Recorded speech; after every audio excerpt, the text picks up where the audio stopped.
Coucou tout le monde, c'est Zouflawen, j'espère que vous allez bien ainsi que vos familles et vos proches. معكم إيمان Trassi, étudiante en M de biochimie et immunologie à l'USTH Bibeb Zouar. Alors après l'épisode à la dernière fois à la chimiothérapie, rani وليت لكم avec un nouveau thème, bien sûr toujours la même rubrique chimie et santé. Alors اليوم راح نهضر على la chimie dans l'organisme, يعني la biochimie. Je vais pas parler les détails de la biochimie parce que c'est très vaste et un peu compliqué. Donc, اليوم راح نهضر uniquement على les éléments de biochimie.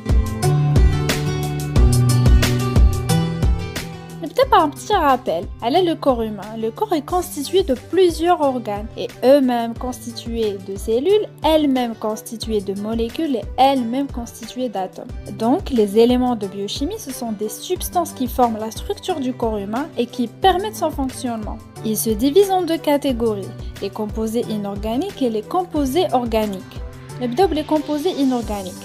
On a 4 composés: l'eau, les sels, les acides et les bases. L'eau est comme 60 à 80% du volume de la plupart des cellules. Elle a pas mal de propriétés. Je vais vous donner quelques-unes.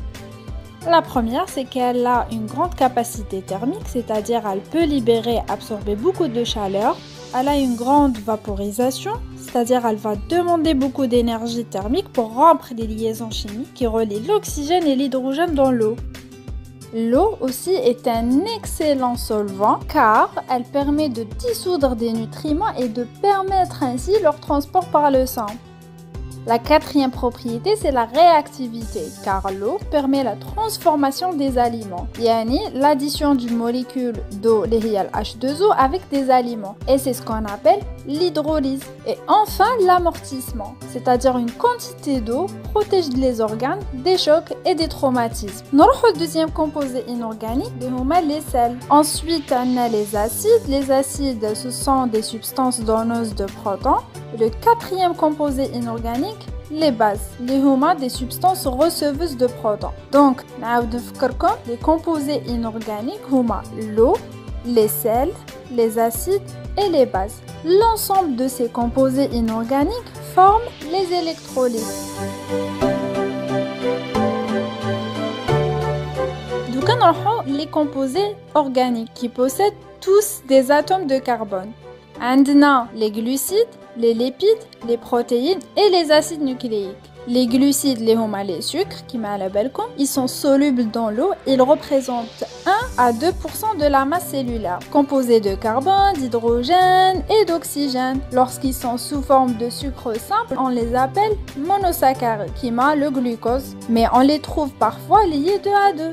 On les disaccharides. Et lorsqu'ils sont plus de 2, on les appelle polysaccharides. Tel comme l'exemple du glycogène, qui est constitué de 50 000 molécules de glucose. Le deuxième composé organique, les lipides, ne sont pas solubles dans l'eau, qui m'a les glucides. Par contre, ils sont solubles dans d'autres solvants organiques. Et pour produire de l'énergie, il faut rompre les liens entre les glycérols et les acides gras. Le troisième composé organique, ce sont les protéines, qui représentent entre 10 à 30% de la masse cellulaire et elles sont représentées par des chaînes qui associent entre eux des acides aminés, c'est-à-dire plusieurs acides aminés et une protéine. Chaque espèce terrestre a un nombre spécifique d'acides aminés. L'espèce humaine en a 21.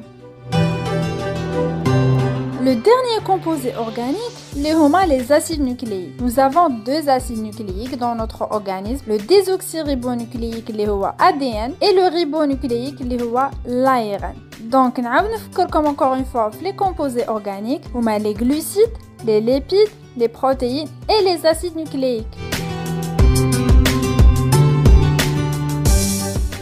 Le corps humain contient environ la moitié des éléments du tableau périodique.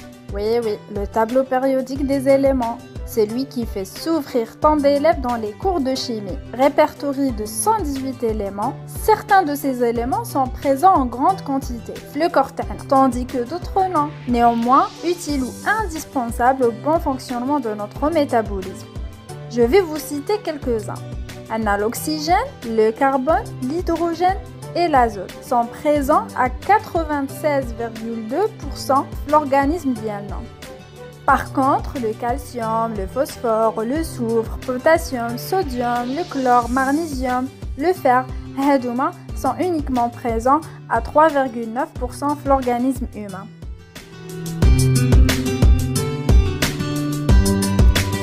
Je finis cet épisode par une question. Pourquoi dans la composition chimique du corps humain, le carbone vient avant l'hydrogène, vu qu'on dit que le corps humain est constitué en majeure partie d'eau et l'eau qui met un label comme est constituée d'oxygène et d'hydrogène. Alors pourquoi le carbone vient avant? Alors, la réponse dépendra de comment on compare les choses. Si sur le podium des masses des atomes ou sur le podium de leur nombre. Plusieurs manières de représenter la composition chimique du corps humain vivant.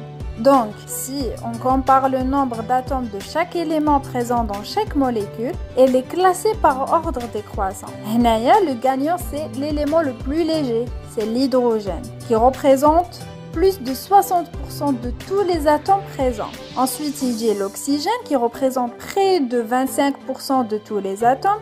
Et ensuite, le carbone, plus de 15% de tous les atomes. Par contre, si on peut peser tous les éléments présents dans le corps et les classer, dans ce cas, le gagnant, c'est l'oxygène, qui est présent non seulement dans l'eau, mais également dans la plupart des molécules organiques de notre corps, et qui représente environ 65% de la masse totale du corps. Ensuite, le carbone arrive en deuxième position, suivi de l'hydrogène. En résumant, si on compare les choses sur le podium du nombre d'atomes, l'hydrogène gagne. Et si on compare sur le podium des masses, l'oxygène gagne. Tout dépend donc du point de vue qu'on adopte pour indiquer la composition de l'humain. Les différences spectaculaires dans les classements indiqués ici proviennent du fait que l'atome d'hydrogène pèse environ 12 fois moins que l'atome de carbone et environ 16 fois moins que l'atome d'oxygène. Malgré le fait que les molécules d'eau contiennent 2 fois plus d'atomes d'hydrogène que d'atomes d'oxygène, la masse d'oxygène dans l'eau est nettement plus élevée que la masse d'hydrogène. Voilà, لحقنا la fin de cet épisode. Inch'Allah تكونوا استفدتوا et فهمتوا la réponse à la question. N'hésitez pas à nous suivre sur les réseaux sociaux, à nous poser des questions et encourager notre club Ozone. Malia donc prenez soin de vous et de vos familles. À la prochaine, Inch'Allah. Salam.